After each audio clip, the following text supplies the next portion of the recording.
what type of current events can I deal with?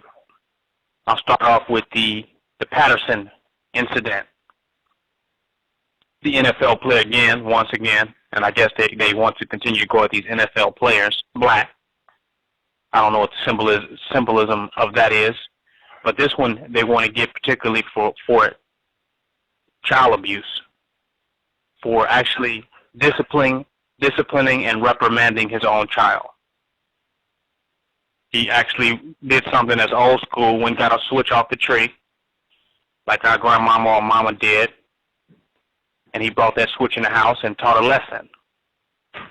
And he left a few scars or webs on the child from whipping him, which you may get some webs or scars if you're going to get whipped with a tree switch. So this is not new.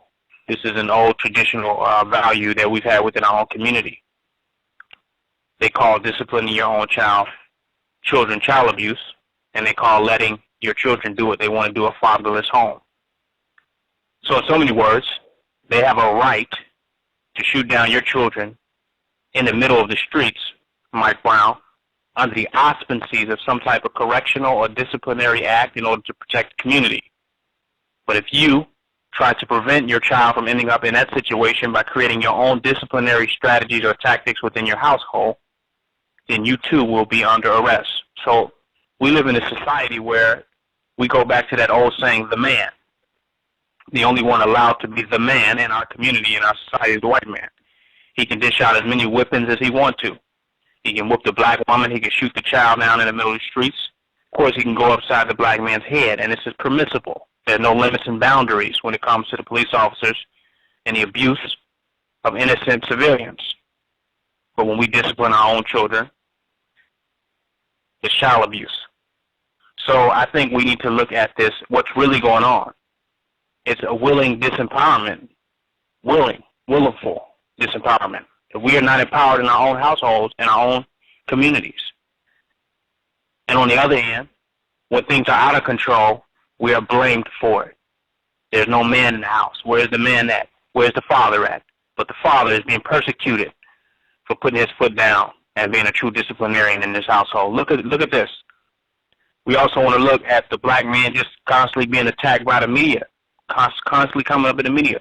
We just got through talking about Ray Rice, and now we're talking about the Peterson brother. With the whole Ray Rice incident, it came out that this incident happened a long time ago, and that the NFL was already aware of the domestic abuse situation. But the media still blew it out and put it out in order to destroy that man's career and livelihood, because they were out to ultimately not deal with a situation that had already been rectified. They wanted to destroy that black man, Ray Rice, over the media for whatever they can gain out of it. This is consistent. When we look at the Peterson situation, you got to ask a question. Now, I think that we need to come with more or less brutal and, of course, savage ways of disciplining our children. I like to use meditation, have the children to get in meditations and take time outs and just think about it and try to support them becoming conscious of what they do and not just fearful of authority. It's better for them to be conscious of what they do than to be fearful of authority, because consciousness is intelligence. They need to be able to have the logic and reason in order to make the correct decisions, not just fear authority. Slaves fear authority. The subjected fear authority. If we want to raise free children and build our own free society, then we need our children to become conscious thinkers and conscious participators within that society. So I don't think savage and brutal methodologies of discipline them will be effective in bringing about the results. However, there are unique and different types of situations that we are in America, in these different societies and communities. And sometimes disciplining is saving your children from the streets, from negative situations, circumstances. It's for their own safety and security. So then it becomes in the discretion of the parent to choose what methodology that they feel like will be significant in imparting the lesson that they feel is necessary in order to steer the child in the right way. And we always have to keep that in mind. While we do advise for nonviolent and non-brutal tactics, in rectifying issues and situations with our children, we do understand the plethora of situations that we exist in as a community. One thing to look at with that is that no black child, man or woman, needs any black person to beat them. Society has been brutal enough against a black man and woman and child for over 400 years. Brutality is nothing new to us. So it's definitely nothing we want to get into the pattern of acting out or carrying out on ourselves under the auspices of beating our children or any type of domestic situation. We're only acting out the programming of the slave master and of Willie Lynch by engaging in such activities. We're only reinforcing the program. It will be revolutionary to not pay in those activities. It will be against the grain. It'll be something totally different. So I don't support that brutal and savage ways that we deal with our children in order to create fear of authority and to program them out of fear. That needs to change. At the same time, it is a forever evolving situation. So we have to be aware of people in their unique situations and what they have to do relative to what situation they're in this very trying and perilous time that we're in right now in the wilderness of North America. We have to be aware of what we're up against and what situation we're in. And the revolution is not being televised. And our lives are on the line. And we're in serious situations that require serious tactics and serious measures. Another thing with the Peterson NFL situation that I see, and also with the Ray Rice, is that, once you sign with these corporations and you sign contracts with them, you're really signing over your soul. You don't have a right to be a man anymore. Now you are a product of the corporation of which you have contracted yourself out to. So this is why they're invading the privacy of how these individuals manage their households and their liberty and their lifestyles, because they've already contracted out their existence. They don't have a life. They belong to the NFL, and there's so many billions of codes and unwritten laws and unwritten contracts and clauses that govern every aspect of their existence as a commercial product. And this is another thing of why we're not so aggressive about supporting capitalism and the corporations, because that's what it's about. It's about micro control of human existence. That's what capitalism is about at the end of the day. You want to manage time, labor, energy, and resources. And the most successful and the largest corporations have become more effective at managing human existence down to the T. Meaning they manage it all the way down to the millisecond of what you do and how that ties into the contract and the greater financial scheme of the profits of the corporation.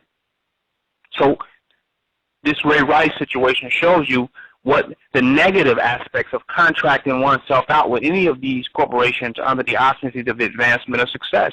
You're really giving up your life, your soul. You're giving up your own existence, your own ability to make decisions. You're giving up self-determination. You willingly by engaging in these contracts. They're doing it on a very large scale. But what many of us the jobs that we have, how we're employed, the fraternities and groups that we're part of in order to get the benefits of capitalism, create some of the same unwritten and written contractual agreements that we see with Ray Rice and Peterson. The same type of situations will exist. That's why freedom is so important. Because if you don't have it, you'll always be under the scrutiny, laws, rules, and regulations of somebody else. And they'll have the kahunas to even be so bold is to tell you how to raise your own children and your own family in what manner in which you should do so. And even the animal in nature has more free will than a black man in America, because they'll never tell a lion or even a stray dog or cat how they should raise their pups or their kittens or their cats. But they'll tell a grown-ass man how he should do it. So you mean to tell me the animal in the field has more freedom and liberation than a black man and woman today in America? That should be something to look at. That if you look out your window, a damn squirrel has more freedom than you, because you will be scrutinized and you will be, totally under the control of somebody else. With how you manage your own family and affairs and events. You no longer have self-determination. You no longer have the right or free will in order to manage your own society, in order to manage your own community. It's about what this corporation thinks and what this media, how this media projects you in order to expose you to this corporation to determine the value of what it is you're doing and who you are. I mean, that's ridiculous. That's inorganic. It's inhumane. And it's totally demonic. But I hope that covers the situation. We got to realize where we're at. We're at war, and until you are able to deal with your enemy, you can't even have a family today. I'm going in today. If you got a family, consider yourself lucky. Because until this enemy is shut down, your family are wars of the state. They're wars of the corporation. Or either that or you're a runaway slave or you off the grid out of the matrix. Other than that, your families are they're wars of the state. They belong to the government. They belong to the corporations. That's a fact. And corporate law governs basically your household. That's a reality. So until you destroy the beast, people talking about, oh, family is the foundation of nation building. No, military might, military organization and operation is the foundation of nation building. Because if you don't have that, what you call a family is only a subservient entity to whatever corporate entity is in power or whatever corporate jurisdiction that they fall under. That's a fact. So you're not going to have what you call a family, even though it's sentimental and traditional and you like the values and ideas of that, but you can't even have that because corporate policy, based on a de facto government, is determining how you regulate the affairs of your own household. This is just a reality. This is what's going on today. So until you can militarize and unify, we come together as a community and organize and establish our own jurisdiction, government, and might and ability to defend ourselves, then we can have family. Until then, there's nothing to defend the institution of what we call family. We are at the disposal of white subjugation. And I hope we're learning that from what's going on, Peterson and Ray Rice's situation, that your family not even your own. You can't even govern or discipline or correct your own family. Of course, the manner in which we do it is always going to be humanely questionable. But to go beyond question and go into force and domination, and they determining what the value system is without our say. You know, they have the definitive idea of what the value should be. That's a problem. That's a problem. That is actually a null and void of our human rights. You know, and you know, human rights goes beyond the ability to protest. It's the right of self-determination. You know, but that's the whole Ray Rice and the Peterson situation. We have to get out of this matrix. We have to get out of the system. We have to stop supporting this system. We have to start becoming self-sufficient and building our own. And we can't even begin to really talk about family until we can talk about destroying anti-family, destroying these corporations and their ability to extend, you know, their tentacles into every aspect of the private spectrum. Until we can address that realistically. You know, we're just watching. We're just trying to mimic daytime television and sitcoms. You know, you listen to King Noble Black Supremacy Speaks Radio. If you are listening in now, I haven't went to my show topic yet. I'm just dealing with some current events. You're welcome to call in and make any comments or chime in. The number is 347-426-3699. Press 1. I'll know you in the queue, and I'll take questions and comments. Just allowing people to call in to get the gist of the show, giving them a chance to call in and hear what's going on and get tuned in, and then I'll move into my subject matter.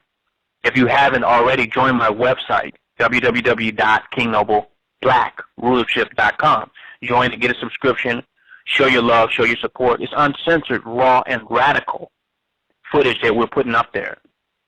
Facebook, YouTube, all these other social networking and media sites have limited us and censored us. You can't have a revolution without a revolutionary message, and you can't have a revolutionary message if you don't have a platform to disseminate it and distribute it. And that's what www.kingnobleBlackRulership.com.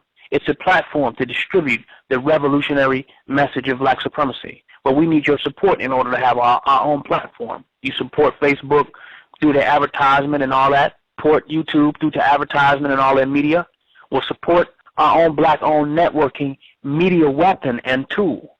www.kingnobleBlackRulership.com. There's no advertisements, no marketing of no products, just this message and an opportunity for you to have a radical shift in consciousness, to elevate and change your perception of reality in a way that will empower you and begin a very long, arduous journey out of white supremacy and into black rulership and black supremacy.